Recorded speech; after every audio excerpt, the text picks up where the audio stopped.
네, 이 슬라이드에서는 앞서서 봤던 리미터 회로에서 이제 VB를 바꿨을 때 어떻게 이 변화되는지를 보여준 건데요. VB가 리미터였고 VB가 리미팅 되는 전압이었잖아요. 그래서 만약에 VB가 굉장히 낮은 전압이다 라고 하면 모든 걸 다 리미트 해버리니까, 즉 D1이 항상 턴온돼서 Vout을 VB로 고정시킵니다. 그렇기 때문에 이런 그림이 나오게 되고요. VB가 거기서부터 점점점 올라감에 따라서 BP보다 조금씩 올라가면 어쨌든 일정 부분은 이제 신호가 통과되는 순간이 오게 되겠죠. 이런 식으로. 그래서 점점 그 리미팅이 커지고 리미터의 전압이 VP를 넘어가는 순간부터는 더 이상 리밋을 하지 못합니다. 자, 이렇게 되겠죠. 그래서 이런 비헤이비어를 나타낸 그래프가 요 밑에 그래프입니다. 그래서 이 그래프는 V Vout을 타임 도메인에서 에버리지한 결과인데, 만약에 VP보다 낮으면 항상 VB이기 때문에 이 VB하고 똑같이 따라가겠죠. 이쪽 x-axis가 VB죠. 근데 얘가 점점 올라가기 시작하면 요 깨진, 그러니까 사이누소이드로 일정 부분만 적분되는 이런 그래프를 나타내게 됩니다.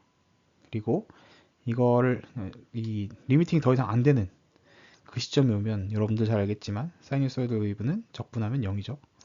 그래서 0에 수렴하게 된다. 뭐 이런 뜻입니다. 네, 그렇고요. 네, 이전 슬라이드까지는 우리가 아이디얼 다이오드 모델 요거를 사용했고요. 이제부터는 두 가지 다른 형태의 다이오드 모델을 보게 될 겁니다. 첫 번째는 정말 리얼리스틱한 모델, 익스포넨셜 모델이라고 하죠.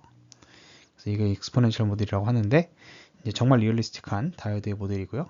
또 한 가지는 얘를 조금 단순화시키면서 얘보다는 조금 더 현실적인 그런 중간 단계에 있는 심플리파이드 모델인데, 얘를 컨스탄트 볼테이지 모델이라고 합니다.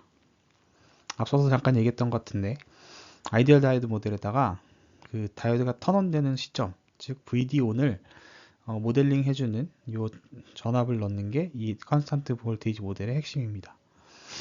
익스포넨셜 모델은 뭐 우리 앞에서 배웠던 다이오드의 그 챕터 2에서 배웠죠.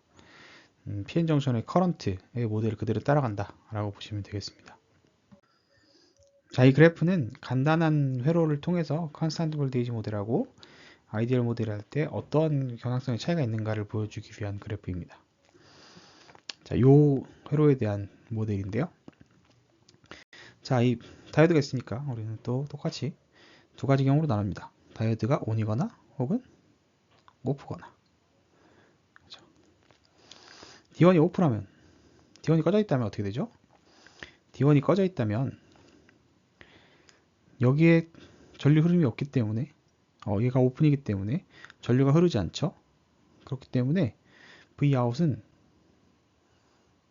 V인입니다. 왜냐하면 R온에 의한 전압 강화가 안 생기기 때문이죠. D1이 ON이라면, 켜져 있다면 얘는 여기서 V는 이 전압은 Vout은 레지스티브 디바이더죠. R1 플러스 R2분의 R2Vin 이렇게 될 겁니다. 그죠? 이 두 가지 회로를 가질 텐데, 아이디얼 모델일 때. 그렇다면 저 앞에서도 잠깐 봤었던 것처럼 이 그래프를 그리면 이렇게 될 거고요. 요 D1이 ON 됐을 때 그래프를 그리면 이런 식으로 그려질 겁니다. 그래서 얘네들이 크로싱 되는 점은 얘네가 서로 같을 때 Vout은 이거이면서 이거인 게 같은 것. 그죠? 그게 크로스 포인트죠. 언제죠? V인이 0일 때입니다. 그죠? 요 점이죠. 그러면 네거티브일 땐 누가 켜질까? V인을 네거티브 무한대로 보겠습니다. 네거티브 무한대로 보면, 네거티브 무한대로 가정하면 얘가 마이너스 무한대의 전압이기 때문에 얘도 마이너스 무한대가 원소리가 되겠죠. 그러면 D1은 켜질 수 있나요? 없죠. D1은 네거티브 전압일 거기 때문에 켜질 수가 없습니다. 그래서 켜지지 않았던 케이스, 두 번째 케이스를 네거티브에서 따라간다. 그래서 여기까지는 D1이 오프일 때를 따라가고, 그 이유는 당연히 크로싱 포인트를 넘어서면 턴온 됐을 때 그래프를 따르겠죠. 그래서 우리가 보는 요 전체적인 그래프, 이 그래프를 가지게 됩니다. 근데 만약에 여기서 컨스턴트 볼테이지 모델을 쓴다면 어떻게 바뀔까요? 일단 첫 번째는 D1이 온 됐을 때, 아니 D1이 오프 됐을 때는 똑같습니다. 왜냐면 컨스턴트 볼테이지 모델은 그냥 턴온 됐을 때 VD1 전압에 대한 그런 모델링을 해줬을 뿐이지, 어쨌든 그 다이어드가 꺼졌을 때는 오픈이란 건 동일합니다. 그렇기 때문에 얘는 동일한데요. D1이 온 됐을 때가 좀 다릅니다. D1이 온 됐을 때는 어떻게 되냐면 얘를 전화번호로 바꿔줍니다. 그죠? 그래서 Vout은 어떻게 되죠? Vout은 Vin과 그리고 VD1 사이에 전압이 레지스티브 디바이딩이 되고요. 요 전압이죠. 거기다가 VD1을 더해준 값이 되겠죠. 그렇죠? 이 수식은 요 전압 차이에 대한 레지스티브 디바이더와 그리고 요 베이스 라인이 되는 요 전압, VD1 전압을 더해준 거다라고 보시면 되겠습니다. 그래서 앞에서하고 조금 다르죠.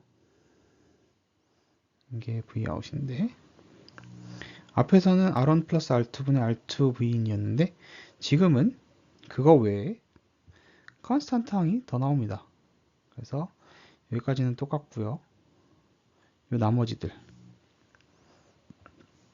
여기하고 요거 두 개를 더하면 VD1의 R1 플러스 R2분의 R1이 되겠죠.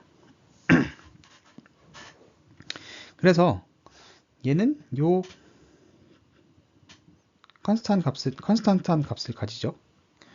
그게 그런 그래프는 어떻게 그려지냐? 이런 식으로 그려질 겁니다. 그죠? 그래서 마찬가지로 아까 요 그래프 두 개를 그려놓고 아까도 봤었던 것처럼 D1이 오프, 네거티브 무한대일 때는 D1이 꺼질 거기 때문에 요 시작점은 D1이 오프인 케이스로 시작할 거고, 요 크로싱 포인트를 넘어서면서부터는 얘를 따라가게 되겠죠. 그래서 마찬가지로 이런 그래프가 그려지게 됩니다. 마찬가지로 요 크로싱 포인트를 계산하려면 V는 Vout인 요 계산식과 그 다음에 요 계산식이 같아야겠죠. 그래서 V는 R1 플러스 R2분의 R2 V인 플러스 R1 플러스 R2분의 R1 VD1 이렇게 되죠. 요거를 넘겨서 계산해주면 V인 R1 플러스 R2분의 R1이고요. 이 R1 플러스 R2분의 R1 VD1이 되죠. 그래서 Vin이 VD1이다 라는 걸 알 수 있습니다. 그래서 이렇게 되는 거죠. 그리고 크로싱 포인트는 요 Vout은 Vin이라는 요 수식을 따르기 때문에 크로싱 포인트에서 마찬가지로 Y도 Vout도 VD1이 됩니다. 그래서 결론적으로 이런 그래프가 그려진다 라는 걸 알 수 있습니다. 그래서 이 컨스탄트 볼테이지 모델은 여기서 볼 수 있듯이 다이어드가 턴온되는 걸 이연시키는 그런 역할을 하게 됩니다. 그래서 회로적으로 봤을 때 다이어드가 좀 더 늦게 켜지는 이런 결론으로 귀결된다 이렇게 보시면 될 것 같고요. 그리고 이 앞서도 잠깐 말했었는데 빌트인 포텐셜이라는 게 있기 때문에 VD1을 무시하고 계산한다는 건 사실 너무 너무 과한 가정입니다. 그래서 하지만 익스포넨셜 모델을 쓰면 우리가 익스포넨셜을 계산하기 때문에 넌리니어한 계산이 필요해서 굉장히 계산이 어려워지는데 이런 컨스턴트 볼테이지 모델 같은 경우 그 절충안이라서 좀 더 수월하게 사용할 수 있다라는 장점이 있습니다.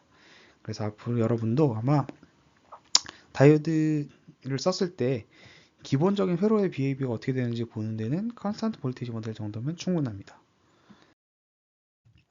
자, 또 하나의 예제를 보도록 하겠습니다. 이 A에 보이는 회로는요, 이 회로의 목적은 처음에는 네거티브한 전압을 걸리면 이 다이오드가 꺼지겠죠. V인이 네거티브면 이 전압이 얘가 네거티브 전압이고 얘가 0이고 얘가 0이죠. 어떤 것도 포지티브한 전압이 없기 때문에 이 중간에 있는 노드는 포지티브한 전압이 될 수 없습니다. 그래서 V인이 네거티브일 경우에는 반드시 Vout이 네거티브일 거고요. 그러면 D1은 꺼질 겁니다. 그죠? 네거티브일 때는 볼테이지 디바이더처럼 동작하다가 이렇게 쭉 오죠. 그래서 얘가 V인이 포지티브가 되는 순간, 일단 0이 되는 순간을 고려하면 V인이 0V고 얘도 0V고 얘도 0V면 중간 노드 전압은 0V밖에 없죠. 왜냐면 0과 0 사이의 값이니까 0밖에 없습니다. 그래서 아이디얼하게 보면, 아이디얼 다이오드라고 가정한다면 원래는 이런 그래프를 따라갔을 겁니다. 근데 우리가 보고 있는 건 컨스턴트 볼테이지 모델이죠. 컨스턴트 볼테이지 모델 같은 경우는 앞서도 얘기했지만 D1이 켜지는 게 이연되는 겁니다. 그래서 D1이 원래 아이디얼 할 때는 0V에서 켜졌어야 됐는데 0V 갖고는 모자란 거죠. 그래서 얼마만큼이 필요하냐? Vout이 VD1이 될 때까지 D1은 켜지지 않습니다. 근데 이 그래프는 그 네거티브일 때는 볼테이지 디바이더이기 때문에 R1 플러스 R2분의 R2V인이 VD1이 돼야 되는 거죠. 그래서 이 크로싱 포인트는 이 지점에서 나타난다. 이거 계산은 뭐 여러분들이 직접 해주셔도 될 것 같고요. 이런 식으로 계산해서 이 크로싱 포인트를 찾아낼 수 있다. 이렇게 보면 되겠습니다. 예, 또 하나의 예시를 보겠습니다. 이 A에서의 회로인데요. 자, 뭐 계속 비슷한 이 회로를 해석하는 방법을 이리저리 좀 바꿔가면서 해보고 있는데 여러분들이 생각하기 편한 방식을 찾으라고 일부러 얘기하면서도 약간 조금씩 바꾸는 거고요. 어떻게 하는 건지는 이 회로를 어떻게 받아들일지는 여러분들이 여러분들의 언어로 생각하셔도 됩니다. 제가 생각할 수 있는 방식도 한계가 있기 때문에 여러분들한테 더 잘 맞는 방식을 찾는 것도 좋을 것 같고요. 일단은 그렇습니다. 그래서 마찬가지로 요 A도 해석을 해보자면 일단 요 다이오드가 R2 사이에 걸려 있습니다. R2를 가로질러서 구성이 되어 있고요. 그렇다는 얘기는 뭐다? 이 다이오드의 목적은 R2의 전압이 너무 커지면 그러니까 인풋이 네거티브한 전압일 때 R2가 너무 커지면, 그렇게 된다면 인풋이 네거티브한 상태에서 네거티브한 큰 전압이라면 얘가 0이고 얘가 네거티브이기 때문에 이 중간 노드 전압은 네거티브 전압이 될 수밖에 없습니다. 그죠? 하지만 이 D1은 R2 사이의 전압을 비교하고 있기 때문에 이 전압이 레지스티브 디바이더에 의해서 조금 더 덜 네거티브한 전압이 되겠죠. 그래서 얘가 조금 덜 네거티브하고 이쪽이 훨씬 더 네거티브하다면 그럼 D1은 켜질 수 있겠죠. 근데 그게 언제다? D1이 켜지겠죠. D1이 켜지면 어떻게 되느냐? 컨스탄트 볼테이지 모델을 쓴다고 한다면 얘가 켜지고 나면 얘는 그냥 전화번호로 바뀌죠.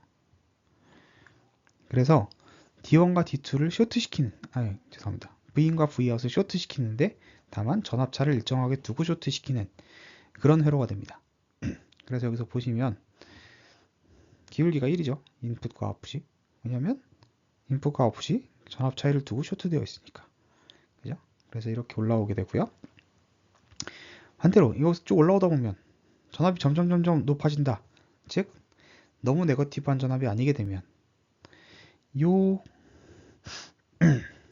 혹은 V인이 포지티브가 되면 일단 V인이 포지티브가 되면 얘가 높은 포지티브 전압이라고 가정하면 얘는 덜 포지티브한 전압이 되죠. 즉 D1에 걸리는 전압은 D1을 켤 만큼 켤 수 있는 극성을 따르지 않습니다. 그래서 이 경우에는 D1이 켜질 수가 없죠. 그래서 포지티브한 전압이 걸리게 되면 D1은 꺼지게 될 겁니다. 그러면 우리가 익히 알고 있는 그냥 레지스티브 디바이더죠. 그래서 켜졌을 때는 레지스티브 디바이더다. 쭉 가겠죠.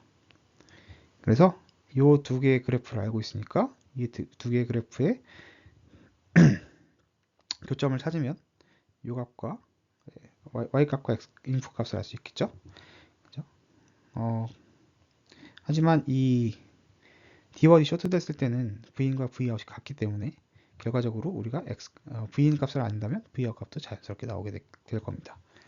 이런 식으로 다이어드 회로를 이해할 수 있습니다.